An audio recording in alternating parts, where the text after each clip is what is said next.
Kita masuk di bulan Juli, Saudara, dan di bulan Juli ini ada 5 minggu, dan saya mau bicara pada Saudara tentang sesuatu yang sangat penting dalam kehidupan kita, Saudara, yaitu bicara tentang Tuhan, tentang Allah, seperti apa yang kita punya pada masa sekarang.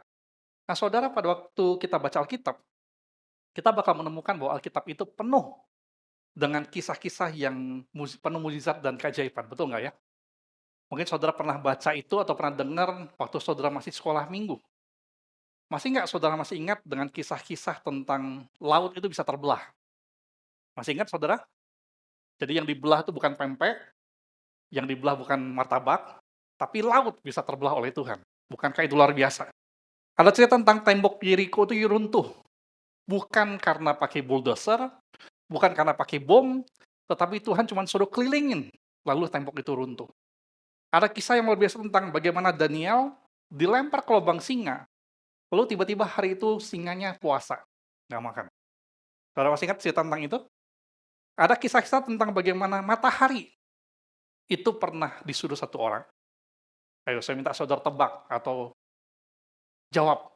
Siapa di dalam Alkitab yang pernah berdoa sama Tuhan, "Tuhan, matahari suruh diam di tempat." Lalu matahari yang harusnya berotasi, dia terbit, lalu terbenam, bergerak kan? Lalu akhirnya begitu orang ini minta sama Tuhan, "Tuhan, matahari suruh diam di tempat, jangan bergerak." Lalu Tuhan kabulkan. Pernah satu peristiwa di Alkitab, itu matahari diam di tempat, tidak berotasi selama kurang lebih seharian penuh. Ada yang tahu nggak siapa yang doa seperti itu? Ada yang tahu? Hah? Betul, nah ketua majelis kita betul Yosua ya, tepuk tangan dulu. Masih ingat berarti ya? Ada cerita tentang bagaimana seorang perawan bisa melahirkan anak. Kalau ini semua kita tahu lah pasti ya, masa nggak tahu, betul? Ada cerita tentang bagaimana Yesus menyembuhkan berbagai sakit penyakit, dan masih banyak kisah Alkitab lainnya. Waktu kita baca atau dengar kisah-kisah ini, kita dapat dengan gampang menjadi kagum dengan Tuhan, hormat dengan Tuhan. Kita bisa dengan gampang meyakini bahwa kisah-kisah itu adalah kisah yang nyata, terjadi sungguh-sungguh di zaman Alkitab pada waktu di masa lalu.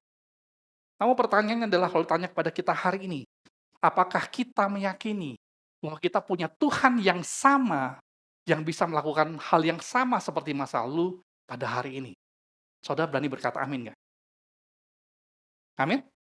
Amin?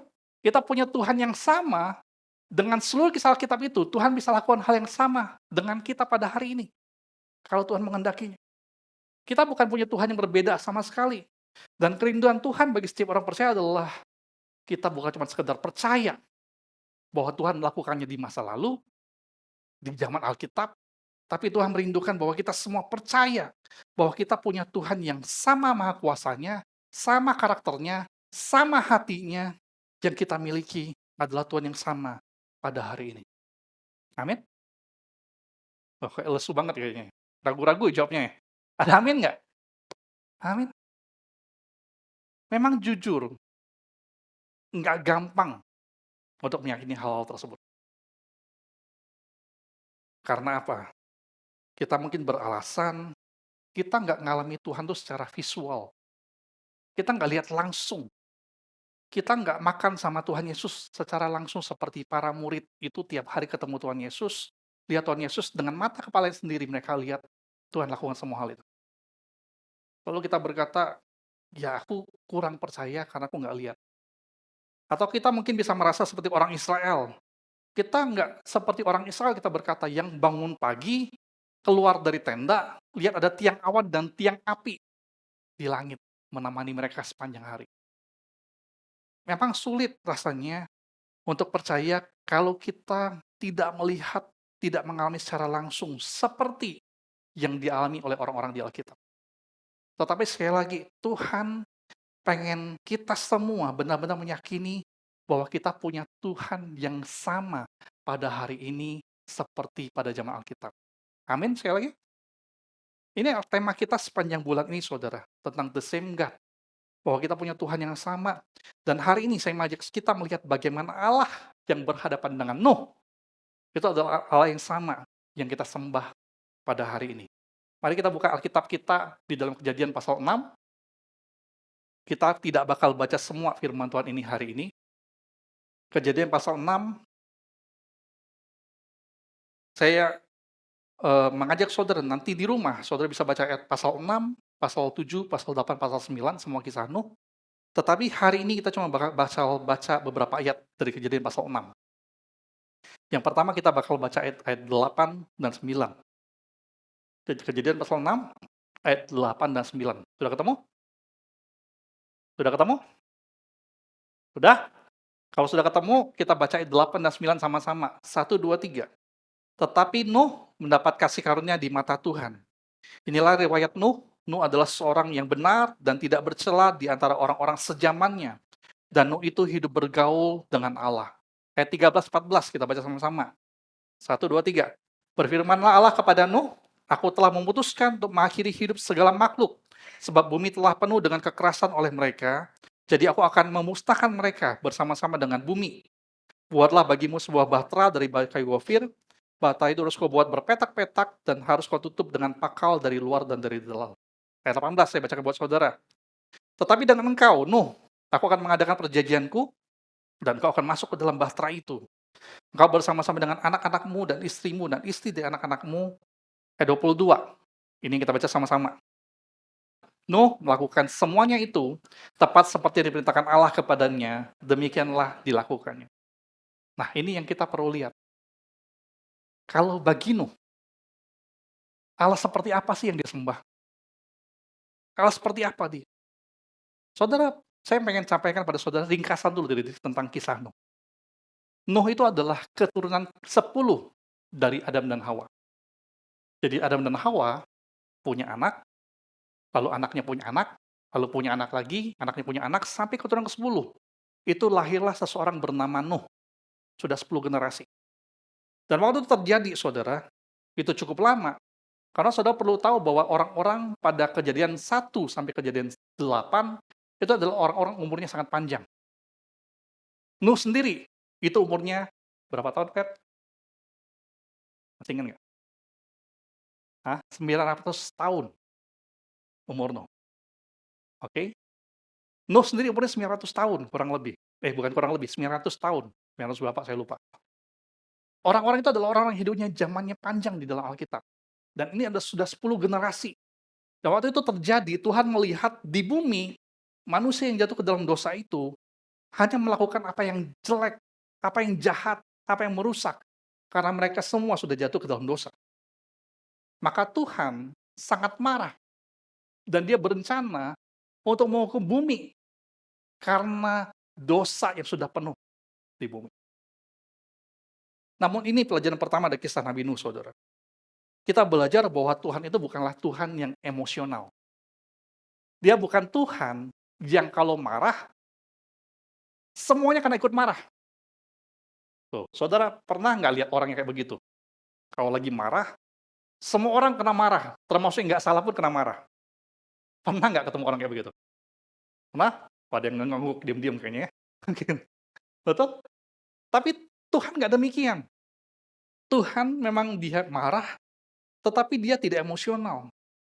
Tuhan tahu persis bahwa tidak semua orang, walaupun sebagian besar orang itu, sebagian orang melakukan dosa, melakukan kejahatan, tetapi ini yang terjadi. Sejalan dengan Tuhan membuat rencana penghukuman bagi manusia, sejalan dengan itu, Tuhan juga membuat rencana penyelamatan bagi seorang manusia yang namanya Nuh. Dan karena itu, waktu ditanya, Allah seperti apa yang Nuh sembah? Nuh bakal menjawab kita, bagi dia, Allah yang disembah adalah Allah yang menyelamatkan. Ngomong dulu kanan kiri saudara, katakan Allah yang menyelamatkan. Dan sesuai dengan tema kita. Sampai hari ini saudara,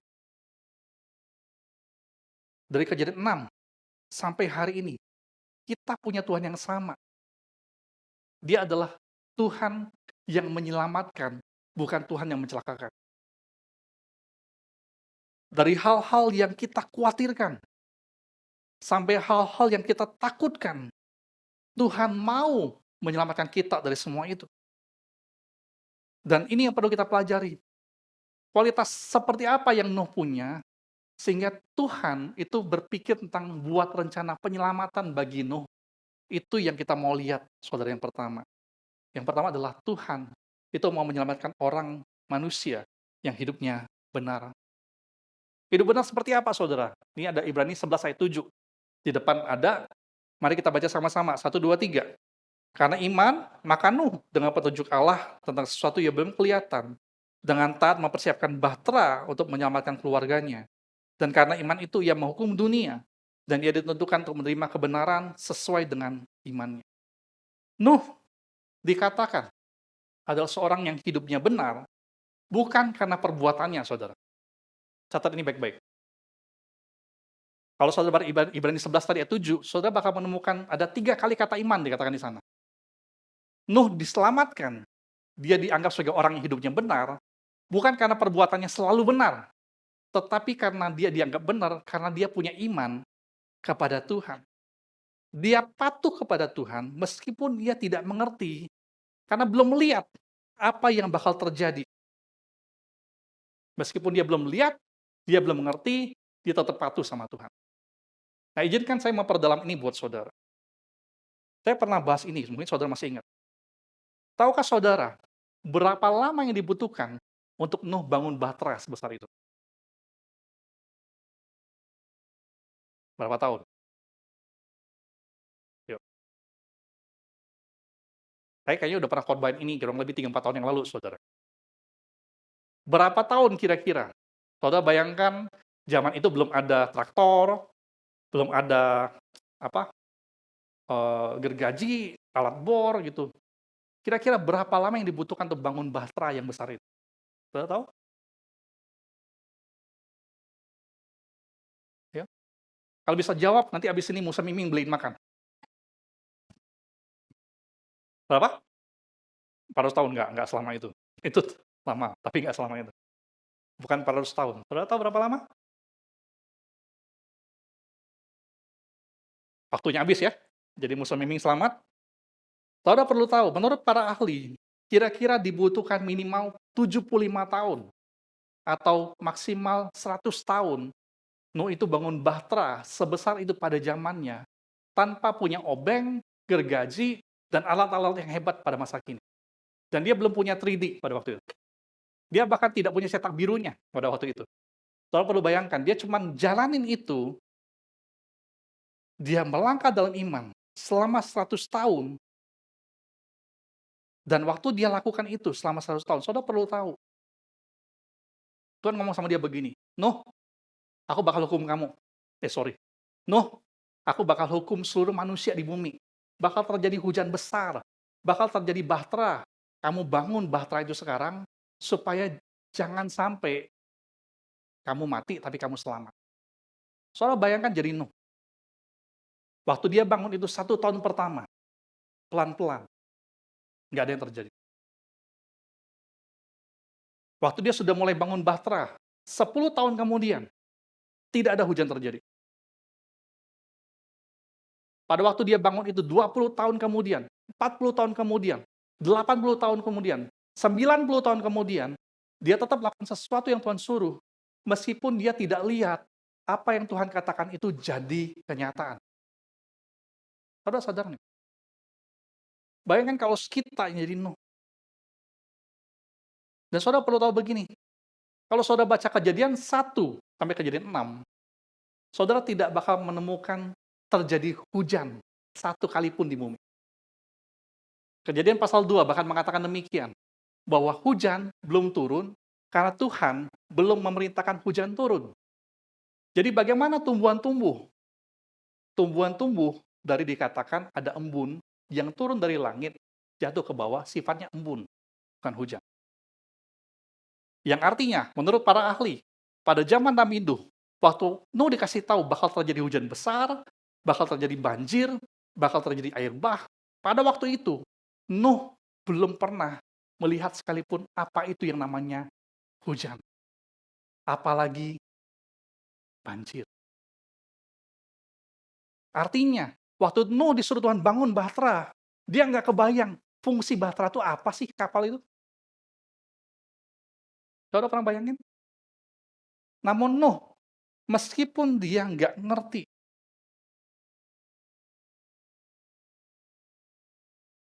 meskipun dia melangkah ratusan tahun, puluhan tahun, tanpa melihat sesuatu sungguh terjadi, dia tetap taat kepada Tuhannya. Ada di antara kita di sini yang sudah berdoa cukup lama untuk sesuatu. Mungkin sudah tahunan kita berdoa. Mungkin dari puluhan tahun kita berdoa untuk sesuatu hal. Dan Tuhan tetap minta sama kita, kamu terus percaya, terus tunduk, terus taat. Karena bayangin, Nuh juga bisa taat. Karena apa? Sebenarnya karena dia sekedar dia percaya saja sama Tuhan. Bukan soal ketaatan memang demikian. Hanya saat kita memang betul percaya kepada Tuhan sepenuhnya, ketaatan menjadi lebih mudah untuk kita lakukan. Ketaatan tidak bakal jadi mudah kalau kita tidak percaya kepada Tuhan. Karena sekuat apa kita percaya kepada Tuhan, bakal menentukan seberapa kuat kita mampu taat kepada kehendak Tuhan. Kalau kepercayaan kita kepada Tuhan tidak kuat, maka ketaatan kita kepada Tuhan juga tidak akan kuat. Sekali lagi saudara, saya mau tegasin buat saudara hal ini. Ketaatan kita kepada Tuhan bukan soal apakah kita sudah melihat atau belum melihat apa yang Tuhan katakan terjadi. Ketaatan kita pada Tuhan bukan dimaksudkan bicara tentang apakah kita mengerti atau tidak mengerti perintah Tuhan. Ketaatan kepada Tuhan, ketaatan kita kepada Tuhan, sesungguhnya adalah soal apakah kita percaya kepada Tuhan atau tidak. Saudara setuju? Saudara setuju? Betul. Jadi kalau saudara masih adalah menjadi orang-orang yang masih menunggu jawaban doa saudara, saudara masih bergumul dengan satu hal, lama sekali sudah, tahunan, saudara perlu tahu, Nuh juga mengalami hal sama, dan dia tetap tunduk percaya kepada Tuhan. Dia mau taat karena dia percaya. Dan karena itu dikatakan, Tuhan menyelamatkan dia. Karena dia adalah orang hidupnya benar, karena dia punya iman kepada Tuhan yang penuh. Amin? Amin? Dan Tuhan mau menyelamatkan kita juga, semua kita yang punya iman kepada Tuhan. Yang kedua, Tuhan mau menyelamatkan manusia yang tidak bercela, saudara. Waktu saya baca ini, saya agak kaget. Saya pikir, apa ya arti yang tidak bercela? Apakah itu artinya Nuh itu hidupnya sempurna, nggak pernah bikin dosa, nggak pernah bikin sesuatu yang cacat? Karena kalau itu syarat untuk seseorang bisa diselamatkan, maka itu artinya saya nggak bisa selamat. Kira-kira apakah saudara bisa selamat? Kalau yang dibutuhkan adalah seseorang dengan kriteria adalah orang yang tidak bercela, saudara. Nggak bisa, saya juga nggak bisa. Saya yakin Nuh juga nggak bisa. Saya bersyukur tapi waktu saya baca ayat itu, lalu saya gali lebih dalam, saya menemukan begini, kata tidak bercela di dalam ayat itu adalah dalam arti bukan sempurna atau tanpa cacat, tetapi tidak bercela dalam arti dia penuh, tulus, lurus. Tidak bercela itu artinya adalah dia lurus terus, dia tulus terus. Itu digambarkan seperti begini, kita, orang-orang pada zaman kita itu masih ngerti yang namanya kompas, betul nggak ya? Betul? Siapa yang di sini yang tidak tahu kompas? Febri tahu kompas? Tahu, masih tahu ya? Kalau anak muda zaman sekarang, anak youth di bawah ditanya tuh, mereka mungkin nggak tahu apa itu kompas. Yang mereka tahu Google Maps, betul nggak? Tapi kita nih masih ngerti ada sesuatu alat yang namanya kompas. Dan kompas itu pasti menuju ke mana? Selatan, utara, betul ya? Kalau kita punya kompas, kompas itu akan selalu menuju ke arah utara. Dia punya itu. Ya. Seperti itulah gambaran kurang lebih dikatakan tentang Nuh adalah seseorang yang tidak bercela. Dia selalu mengarah kepada ketulusan untuk mencari tahu apa yang menyenangkan Tuhan. Dan apa yang menyenangkan Tuhan, ke arah mana itu, ke situlah dia bakal selalu melangkah. Itulah arti daripada selalu tulus, lurus. untuk menyenangkan Tuhan, tidak bercela, saudara. Sekali lagi, saudara, kita balik ke Bahtera deh. Tadi bangun Bahtera dikatakan butuh 75 atau 100 tahun. Saudara pernah bayangkan nggak kira-kira berapa besarnya? Nah, kalau saudara mau pergi, sekarang di sebuah tempat di Amerika, di Williamstown, Kentucky, di Amerika Serikat, itu dibangun yang namanya itu adalah bentuk asli daripada Bahtera Nabi Nuh. Ini jadi tempat, saudara. Kayak, apa ya, Disneyland gitu. Lalu dibikin satu tempat tempat yang namanya adalah Ark Encounter, yang merupakan replika asli ukuran dari Bahtera Nabi Nuh. Jadi ini dibikin nggak dengan sembarangan, saudara. Ini dibikin dengan benar-benar ada berapa para ahli yang memperhitungkan kira-kira ukuran Bahtera Nabi Nuh itu berapa besar ya? Kalau dia 3 tingkat, berapa tinggi ya? Lalu ditemukan, saudara, kira-kira ukuran Bahtera Nabi Nuh itu panjang adalah sekitar 1,5 kali lapangan sepak bola. Lapangan sepak bola yang besar ya, saudara, yang standar. Bukan lapangan futsal nih ya, ini lapangan sepak bola. Dikatakan panjangnya itu kurang lebih adalah sekitar 1,5 kali lapangan sepak bola. Tingginya itu kurang lebih melebihi rumah 4 lantai masa kini. Dan karena itu tidak heran dibutuhkan waktu lama sampai 75 tahun atau 100 tahun untuk bangunnya. Pertanyaan saya adalah, saudara bayangkan kalau saudara yang disuruh Tuhan bangun Bahtera sebesar ini. Kira-kira saudara kerepotan nggak? Kok Kiki nih, kalau Tuhan suruh kira-kira bangun Bahtera sebesar ini, kira-kira sanggup nggak kok hari ini kok? Nggak sanggup ya? Nggak punya alat berat loh kok. Nggak punya gergaji, nggak punya apa. Sebesar itu. Dibutuhkan waktu puluhan tahun. Dan saudara bayangkan kan tidak, selama 100 tahun itu, sehari-hari, kira-kira apa yang terjadi dengan kehidupan Nabi Nuh? Dia mungkin difitnah orang, dikatakan orang gila, bangunan apa ini? Apa itu hujan? Aku nggak ngerti. Apa itu air bah? Aku nggak pernah lihat. Nggak waras kok Nino bikin bangunan sebesar ini. Buat apa ini? Dan mungkin, karena ini sesuatu yang baru, saudara pernah bayangkan tidak, bagaimana caranya Nuh itu yakinkan istrinya, yakinkan anaknya, yakinkan menantunya, untuk bangun ini bersama-sama, lalu masuk ke dalamnya. Karena kebanyakan manusia, itu tidak terlalu antusias dengan terlalu cepat menerima sesuatu yang baru. Betul?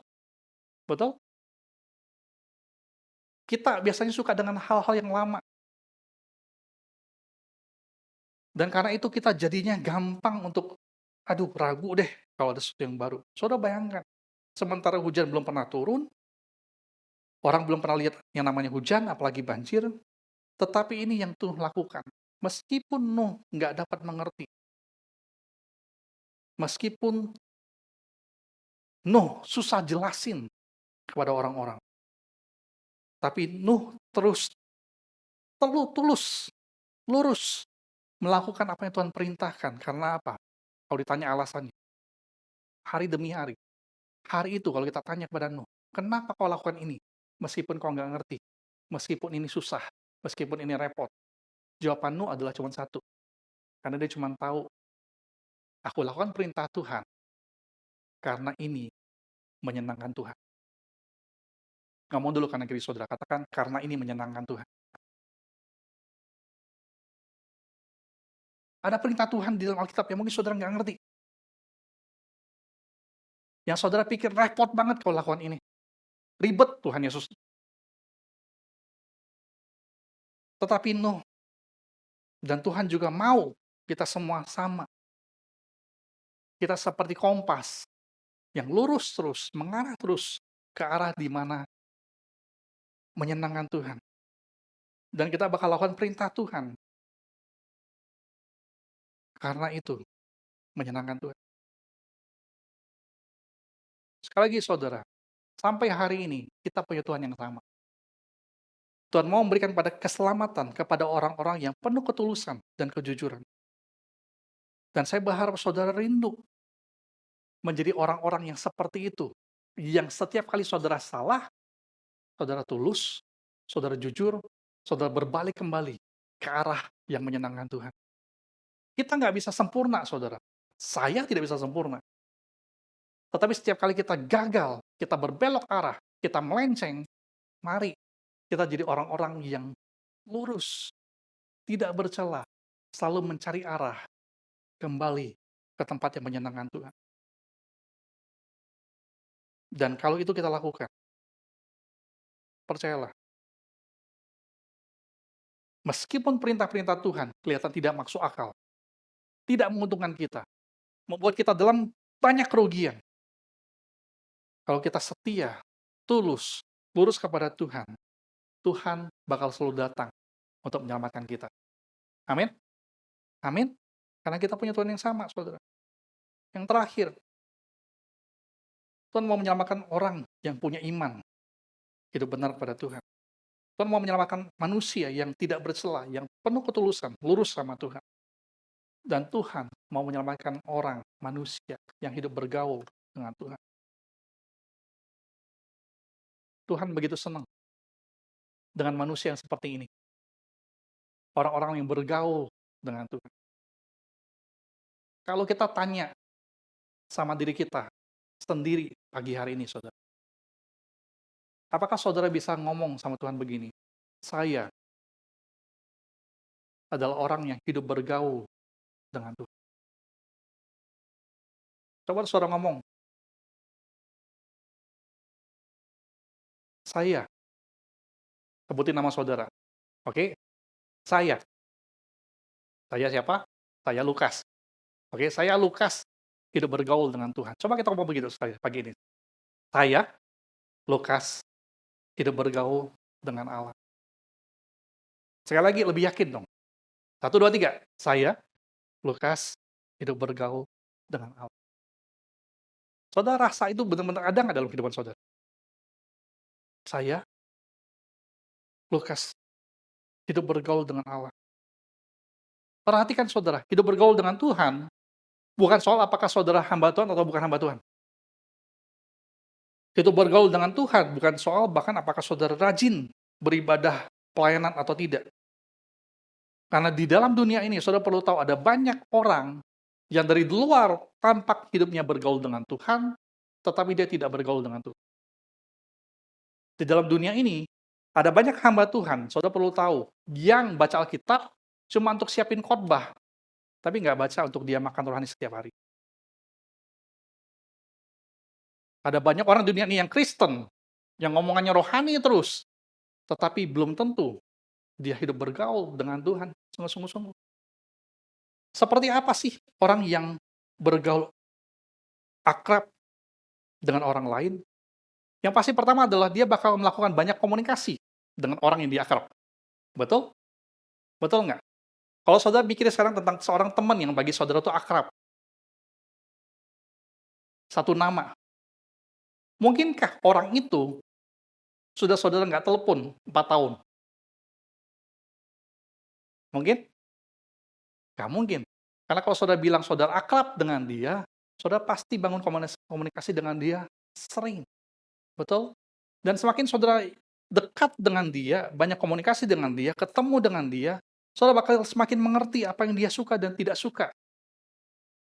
Betul? Tanpa perlu saudara tanya lagi, saudara udah tahu karena saudara hidup lama dengan dia.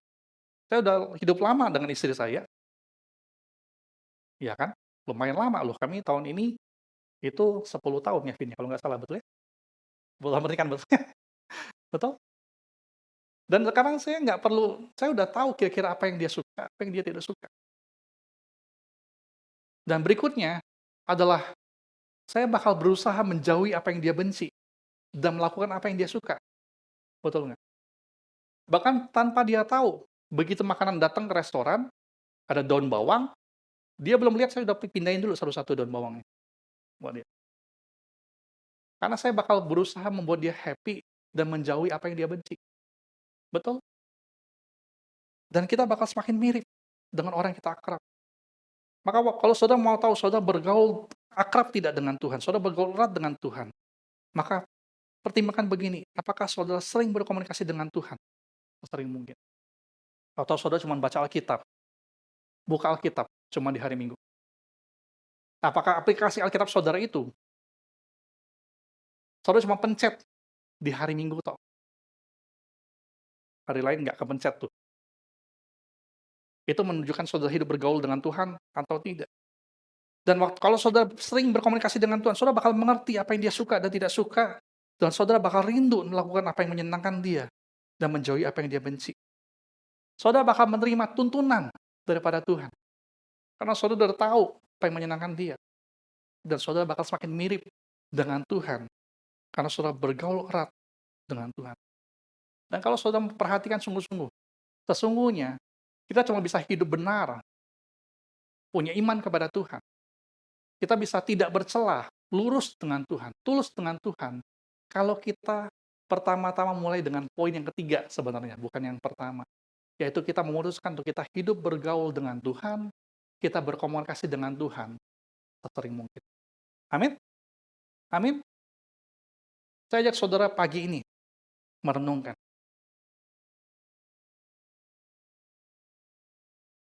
Kapan terakhir kita berdoa dengan sungguh? Sampai hati kita sangat tersentuh. Meneteskan air mata mungkin. Kapan kita memuji Tuhan dengan sepenuh hati? Entah di gereja, entah di mobil, entah di rumah, entah di kamar mandi. Dan kita merasakan kehadiran Tuhan memenuhi kita. Kapan terakhir kita baca firman Tuhan? Dan kita ngerasa Tuhan tuh ngomong langsung kepada kita secara pribadi. Saya berdoa buat saudara. Kalau saudara pernah mengalami hal-hal seperti ini di masa lalu, saudara perlu perhatikan. Itu adalah pasti adalah masa-masa di mana saudara hidup bergaul dengan Tuhan. Itu adalah pasti adalah masa-masa di mana saudara punya iman kepada Tuhan, meskipun saudara nggak ngerti maksud Tuhan itu apa. Itu adalah pasti adalah masa-masa di mana saudara itu seperti Nuh, selalu tulus, lurus mencari apa yang menyenangkan Tuhan. Meskipun ada banyak rintangan,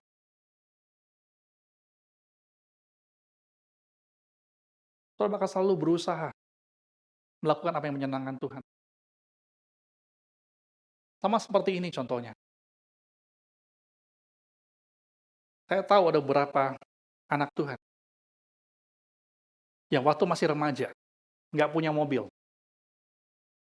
pakai motor, lalu harus ke gereja, hujan besar. Apa yang dia lakukan? Rintangan ada, hambatan ada, apa yang dia lakukan? Hmm? Apa yang dia lakukan? Berbagai macam cara.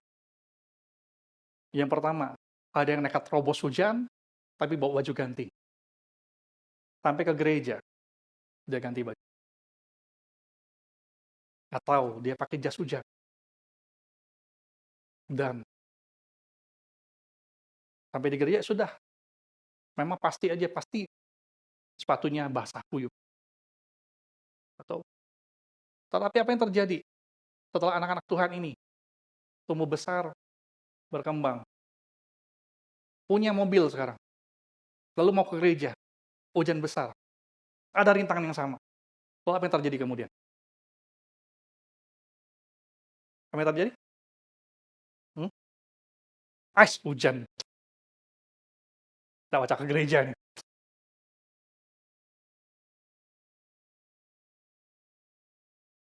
Saudara bayangkan, masa-masa muda, di mana kita itu tulus, lurus kepada Tuhan, apapun rintangannya, kita bakal berusaha melakukan sesuatu yang menyenangkan Tuhan. Kita cari arahnya.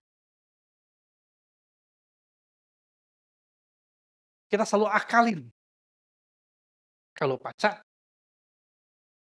yang ini aku mau lakukan, aku dapat, tetapi ke gereja, aku harus tetap pergi. Apapun halangannya, rintangannya, godaannya, tetap tulus, lurus sama Tuhan.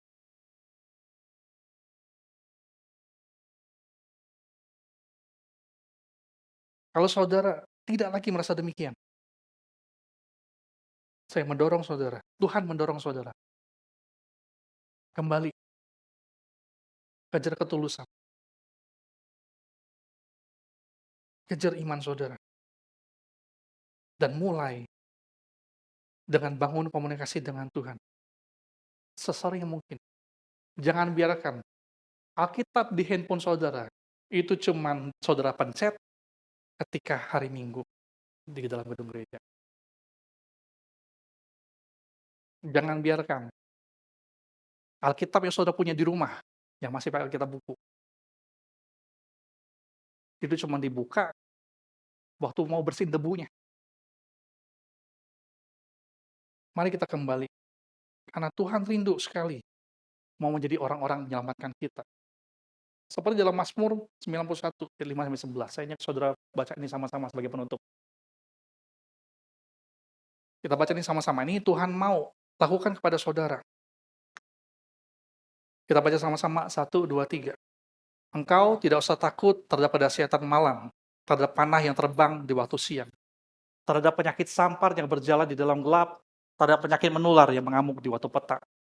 Walau 1.000 orang rebah di sisimu dan 10.000 di sebelah kananmu, tetapi itu tidak akan menimpamu. Engkau hanya menontonnya dengan matamu sendiri dan melihat pembalasan terhadap orang-orang fasik. Sebab Tuhan dialah tempat perlindunganmu yang maha tinggi telah kau buat tempat perteduhanmu. Malapetaka tidak akan menimpa kamu, dan tulah tidak akan mendekat kepada kemahmu. Sebab malaikat-malaikatnya akan diperintahkannya kepadamu untuk menjaga engkau di segala jalan. Saudara, Tuhan sungguh bilang begini loh, ada banyak orang di bumi yang layak dapat hukuman. Tapi Tuhan mencari orang-orang yang bakal terima keselamatan daripada dia. Yang bakal dilakukan pembedaan dari Tuhan untuk dia. Yang Tuhan mau cuma adalah begini, kita tuh menjadi orang-orang yang bergaul erat dengan Tuhan, sehingga kita punya iman kepada dia dengan sungguh. Supaya kita selalu lurus, tulus, tidak bercela dalam ketulusan kepada dia. Dan waktu itu terjadi, saudara perlu tahu, kita bakal mengalami Tuhan yang sama seperti Nabi Nuh. Kita bakal mengalami Tuhan adalah Tuhan yang menyelamatkan, bahkan di hari-hari seperti ini. Amin. Mari kita berdoa.